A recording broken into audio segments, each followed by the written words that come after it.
Well, welcome to Investor and the Family Radio. This is Brian Bain, your host, and we're joined again this week with David Reyes. David, thanks for joining us. Yeah, thanks for having me back. And we're continuing our series ongoing, looking at the Berkshire Hathaway Letters to Shareholders, written by Warren Buffett. Again, we started back in 1965. This week we're in 1977, which you may or may not realize was a profound. Do you know why 1977 was such a special year, David? Can you tell me that? This is really, if you can get this, you're going to earn some good big points in my book.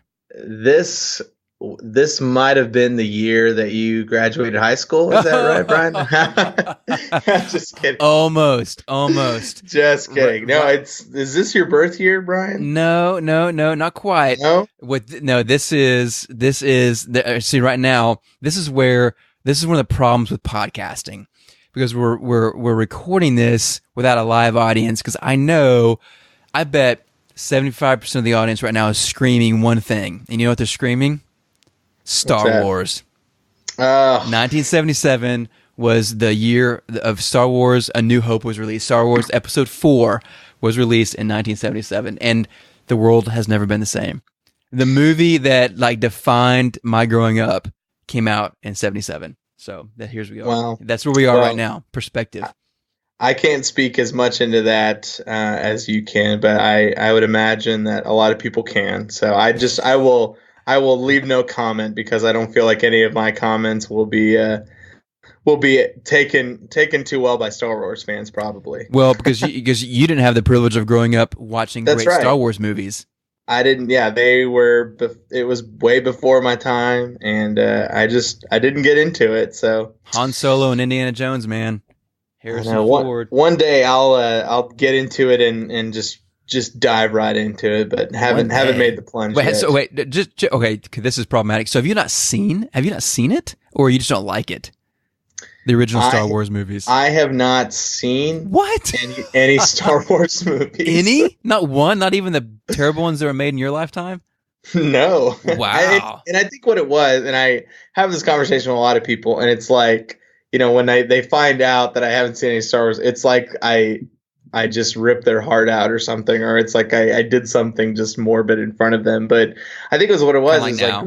It's like growing up, my parents didn't watch it growing, and they're in the 70s, and so they didn't gift it to me to be like, oh, let's watch this or whatever. I know a lot of parents that try to get their kids. I just never had that. And then I don't know. I just never got it. I guess there was so much hype around it. It was one of those things I was like, you know what? I'm not gonna get into this hype. I respect that. I do respect that, because I do that all the time. I'll be like, oh, everyone loves it. I don't.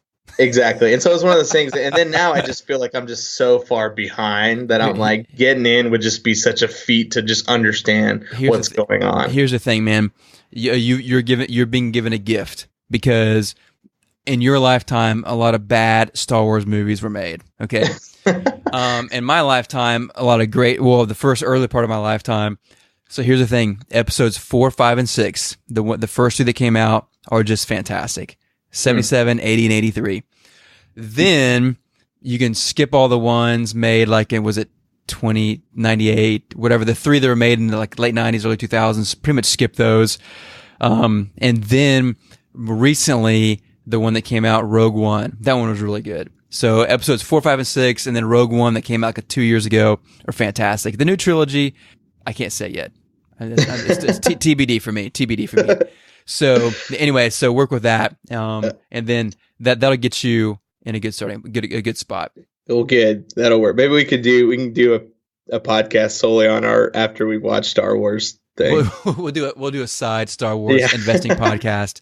There you go. What would you have done in this situation? Okay. Yeah. So that said, that blends perfectly into today's letter, this week's letter. The 1977. We're going to call this the Star Wars letter, even though it has nothing to do with Star Wars at all, except for the year. Here's what we're going to do. Again, I want to come back to kind of where we wrapped up last week with, and talking about the decision making, the things behind the filters basically that Warren Buffett used in making decisions to buy and sell companies and stocks. A few things I want to hit on before then. One is really interesting. So anyone who's been listening for a while will notice that the textile portion of Berkshire Hathaway. The original Berkshire Hathaway company was a textile company. And since then, they've expanded out in the insurance and banking and lots of other stuff that have done really well. The textile portion has just struggled almost the entire time that Warren Buffett has owned the business. And here he says the textile business, again, had a very poor year in 1977. And we have mistakenly predicted better results in the last 2 years. And he says this may say something about our forecasting abilities, which I want to pause there. Okay, Warren Buffett, one of the most respected investors of all time, all that stuff, yada, yada.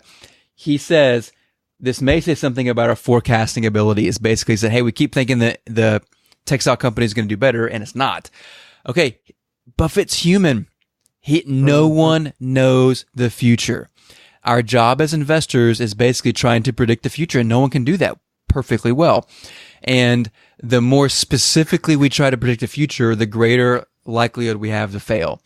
The more general we try to predict the future, the greater likelihood we have to succeed, meaning that's why Buffett focuses on the long term. He's like, I can't know what a company is going to be valued at publicly a year from now or 3 years from now, but I can know the business underneath that company or that price is great and doing well. And eventually I hope other people will recognize that. That's kind of the game he plays. Yeah. And he's saying, hey, my forecasting ability, I can be wrong. That I just wanted to point that out because it's helpful to remember, hey, we're all human. But I jump down here. He says, a few shareholders have questioned the wisdom of remaining in the textile business, which over the longer term is unlikely to produce returns on capital comparable to those available in many other businesses. He's basically shareholders in Berkshire Hathaway are saying, hey, we're putting our money in you, Warren, and in your company, expecting you to make good decisions. It's like, and we don't think you're making a good decision right now. We don't think that you owning this textile company with our shareholder capital is a good decision.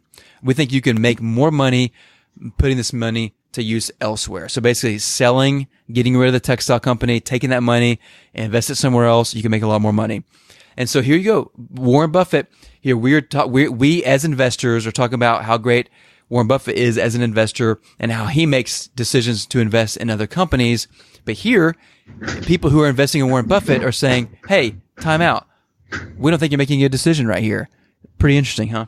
Okay. So he says, and this is his response. He says, our reasons are several.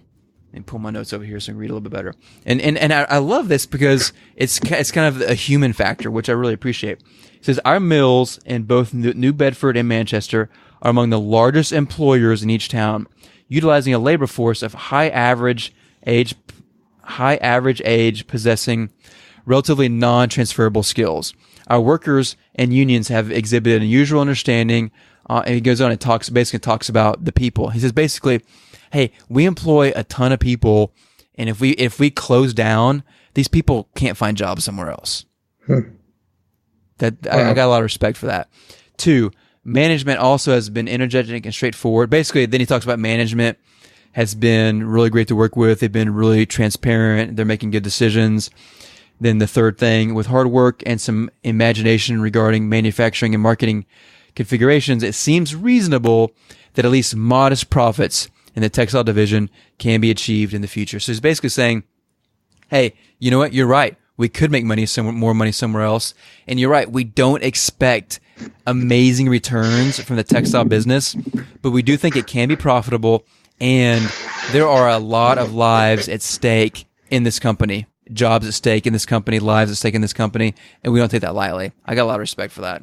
Yeah, that's huge. I just even, hearing that through again, they're just like, I kind of think through just the people that he's really fighting for. And again, like we've talked about this before, but just talking about like the people that he entrusts, like the manager stuff, the management that he trusts and things like that. He's really truly investing in people, and that really shows right here, just sticking his ground. And I believe that over time that makes a difference. Mm-hmm. Even as I'm building a business right now. This investing in the family is my business. I'm building this business up, and I realize I could do certain things to make money in the short term. That's really nice, but if I really care about my listeners my customers over time and they realize, hey, I can trust Brian, he's worth following, then that is so much more valuable over the long term than it is trying to make money quickly in the short term. Yeah, that's true. Because down the road, then they'll realize, hey, I can trust this guy. And when I sell stuff, they'll realize, hey, this is quality. I can trust him. Here's my money. And they win and I win and it's great.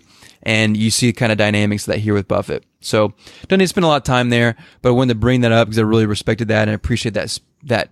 And also, I think a lot of people listening have probably been wondering the same thing. Why is he holding on to this tech stock company? That's why. Last thing before we get into the stock criteria is, again, before we get there, he lists lots of names of managers that are doing great jobs. The same names he lists in almost every letter. Hey, this person's doing great for this reason. I really appreciate this manager for what he's doing in this sector of the business. And again, reminding all of us that our success is based upon investing in great people. And as individual investors, I'm a firm believer that our success is based upon us finding great investment managers to guide our decision making. It doesn't mean we don't make decisions, but we need help, in my opinion. And one of our key dynamics is finding a great analyst or great investor to follow, knowing they won't be perfect, but the experience and the work, the time and the skills they can put into making decisions most likely is far above what we can do individually. And so, you know what? They may make some mistakes, but find people worth trusting and follow them. That's my opinion. So that's a good word. Okay. And so now we're going to jump over. Okay. I'm skipping over a few things. Let me make sure that's worth skipping. Yeah, we can skip that. Okay. I'm jumping back over to basically this letter's equivalent to the 76th letter from last week where we talked about how they're making investing decisions. And again, this is something that, again, you are listening to your investment chiropractor here and getting some of the same stuff on a regular basis, getting us realigned, getting our minds renewed, realigned with healthy investing mindsets and skills and focus so that we can make good decisions and not get caught up in the exciting news or headlines or opportunities or greed or fear that's thrown at us all the time as investors that causes us to make terrible decisions and lose money, when if we would just sit back, pause, reflect, remember the fundamentals, and stay on track for long-term investing dynamics and decision-making, and that's where we'll make money, and that's where we'll do well. So here's this is me rambling a little bit, but here's our chance to be renewed in some of that stuff. So here you go. He lists some of the companies they're invested in. I won't read them because we won't recognize any of them except for maybe the Washington Post. And then let's jump down here and read some of the reasoning they give behind their investing decisions. So here you go. We select our marketable equity securities, basically the public stocks we invest in much the same way we would evaluate a business for acquisition in its entirety. Again, not a new concept, but we don't make stock decisions lightly. Like we say, okay, would we be willing to buy this company outright? And if we wouldn't, then why would I buy the stock? It's a really great point. Really great point. And I, again, am super convicted by that. And when we get off, after we air this episode, I kind of want to go back and again, like I said, I'm reevaluating the dynamics I use or the rules I use to guide building my portfolio and making stock decisions. And man, I need to go back and reevaluate some things based on that criteria right there. So here are the 4 criteria he goes by. We want the business to be one that we can understand. 2, have favorable long-term prospects. 3, operated by honest and competent people. 4, available at a very attractive price. So the exact same 4 things he mentioned in the last letter last week that we went over, the 76th letter, they're in different order, and I feel like they're much more clear and succinct as well. Right. Yeah. And I think it's worth noting like how this is literally the same 4 things the very next year. And I think they didn't change. Yeah, and I think he thinks it's obviously very important to be mentioned, but also just so the shareholders understand, hey, this is why we do what we do, and it's very consistent, which is it's very reputable. Right. Well, and this again, another reminder for myself that I want to share with all of us too is, why I'm a firm believer in the value of us. First of all, viewing our investment activity as a business and actually giving it a name, like name your investment business. Warren Buffett has Berkshire Hathaway. What is the name of your investment business? Name it.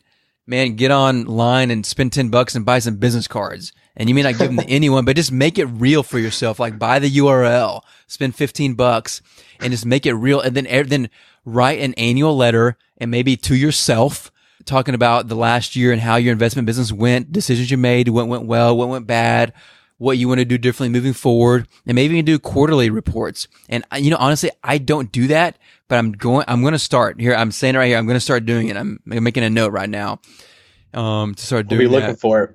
Yeah, look for it. Yeah. And also you could be sure to get a Twitter handle too, because those things get taken up quick, Yeah. Lock up your social identities and all that kind of stuff. So again, just kind of putting that plug out there, because I just feel like that kind of accountability and reflection is so important for honestly just life in general, and it's super important with investing also. Because how often? God, I'm totally gonna get off topic now, but that's the whole midlife crisis idea. You get to be 40 and you realize, wait a minute, what have I been doing for 40 years? Don't be that person. Right. Like stop and reflect. Like stop and write an annual letter to yourself or journal and think about what life am I living? What is important to me? Does my life line up with what's important to me? And so when you get to be 40 and older or wherever else you are, you can say, hey, you know what? Maybe I don't want to grow old, whatever else, but at least the life that I'm living is a life that matters to me. You know what I mean? Or the people around me, it's a life that reflects the values that I hold and all that kind of stuff. So you can think, hey, you know what? I'm happy. I'm glad with what I'm doing. Right. So that's kind of a side note. So you guys can enjoy that. You could put that on the Twitter feed if you want to. Hey, you need to just, post your investment journal, so we could see your everyday decisions, just like Warren Buffett. Well, hey, you know what? Well, there, that is available. I've got a service that people can subscribe to where that's available. So nice. Well, yeah. So maybe we'll leak some of that publicly on the podcast at some point as well. I love that. Yeah. Okay. So let's keep reading here. So it says, we ordinarily make no attempt to buy equities for anticipated favorable stock price behavior in the short term. It's a really clunky sentence, but basically saying we don't try to buy any company because we think the stock price is going to go up in the short term. Man, like that is like probably the number one reason why almost everyone buys stocks. Yeah. They think in the short term, the next year or two, this price is going to go up. And Buffett's saying we don't try to do that at all. That's not our goal at all. Because in fact, if the business experience continues to satisfy us, we welcome lower market prices of stocks we own as an opportunity to acquire even more of a good thing at a better price. So saying, hey, we're looking at the business. If the business is performing well, I don't care about the stock price in the short term. And if it goes down, it's even better. I can buy more. Again, that's a classic value investing approach that is really, really hard to follow because most people don't do the due diligence in advance to really understand their investment and really know why they're making it, apart from hoping the stock's going to go up the price will go up in the next few years. And so, for that reason, people buy for the wrong reasons, hoping the price will go up in the next few years. And if it doesn't, they sell, but they never really had an underwriting conviction in the business. And that's how you end up buying high and selling low all the time.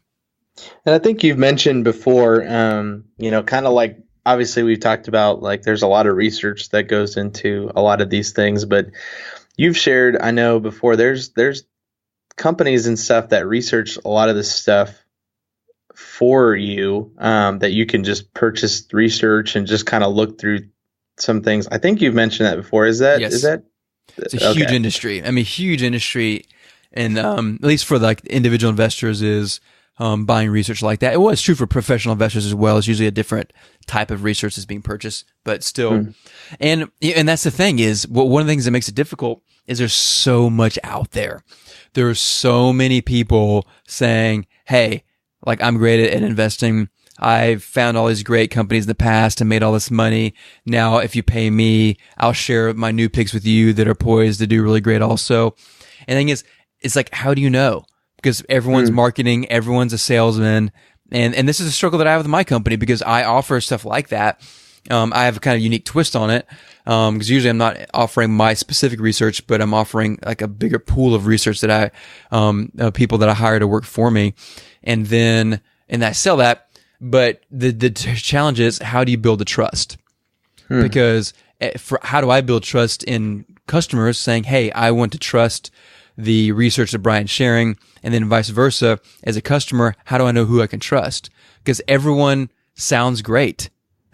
Yeah. I mean, it's like a salesperson is always going to say, hey, here's what's great about this and why.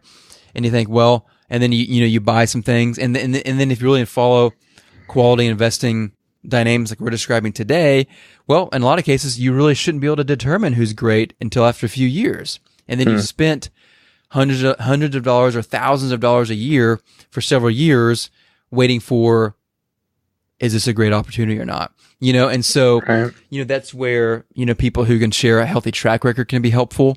But again, that doesn't guarantee future results, but it can be helpful. Say, hey, if this person has been successful in the past and I agree with their philosophy, then there's reason to believe they'll probably also will be successful in the future, but not always, so there's that challenge. So people end up in this no man's land of, well, I've been burned several times by buying this newsletter and that newsletter, and so I'm not going to do it again, and then so I'm going to do it myself. But then you get into this no man's land of, but you can't. Most individual investors don't have the experience, the skill, the time, the resources to do it well. They just don't. I mean, and that's not it's like if that individual person was doing it full time, maybe they could.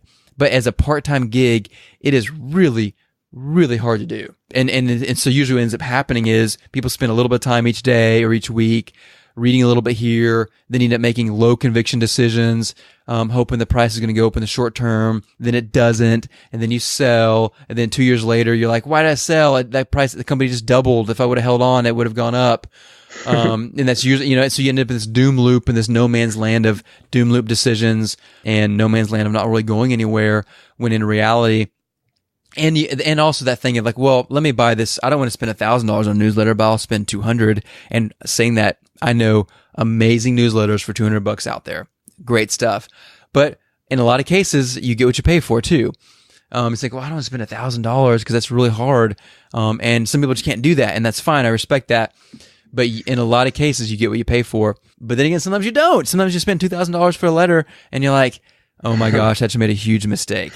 So again, that's what I'm trying to do with my business is trying to pull together because I have access to a lot of stuff out there from just because of the professional circle that I walk in and stuff like that, and try to find, okay, what are the opportunities, the newsletters that I see consistently are putting out great research, are having good results. And then I can find ways to help my audience to be able to find, connect with those quality people as well. But I think it's important too, just to have, just with anything in life, it's that feedback loop. It's that your community, the people that you are surrounding yourself with, both professionally and just like socially. It's like you count on others to really like help see the things where you can't see. They're without a mirror, there's a lot of things on our face that we can't see. And I think like having, kind of like what you're doing here with Investor in the Family and the podcast and this community, I feel like just as important as research is just the people aspect. Obviously, what was really important to Warren Buffett was, I'm assuming he's had to have a lot of level of interpersonal skills to really recognize who are the honest and competent people, because good.